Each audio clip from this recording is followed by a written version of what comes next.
Nicola Sturgeon will set out the next steps in her campaign to secure a second independence referendum on Friday, it has been announced.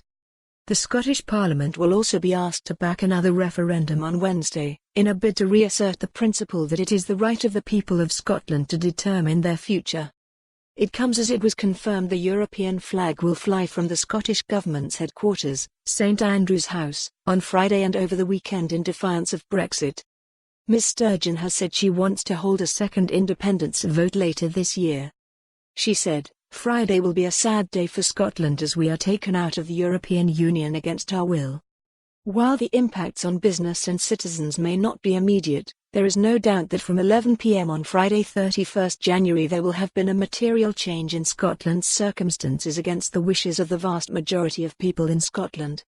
It will also be clear that a future in Europe can only be achieved by Scotland becoming an independent country, and it is hope of a better future that must now be our focus. This week I will ask Parliament to endorse the mandate the people have given us to put the question of Scotland's future back to them in a new public vote. On Friday, I will then set out the next steps as we continue the campaign to secure Scotland's future as an independent nation.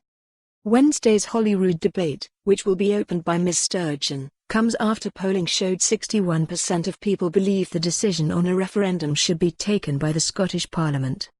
Her speech on Friday will be followed by SNP figures attending community events and vigils around the country to mark Scotland's unwanted exit from the European Union.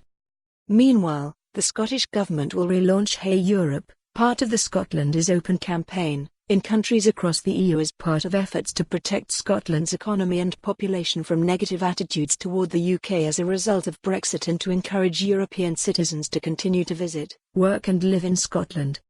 The motion which will be voted on in Holyrood on Wednesday reads, "The Scottish Parliament recognises the sovereign right of the Scottish people to determine the form of government best suited to their needs, agrees with the cross-party Smith Commission report published after the 2014 referendum and backed by the UK government that nothing in this report prevents Scotland becoming an independent country in the future should the people of Scotland so choose, agrees there has been a material change in circumstances since 2014 and that a referendum should be held so that the people of Scotland can decide if they wish to become an independent country, and calls on the UK government to reach an agreement with the Scottish." For more on this story, visit the news article link.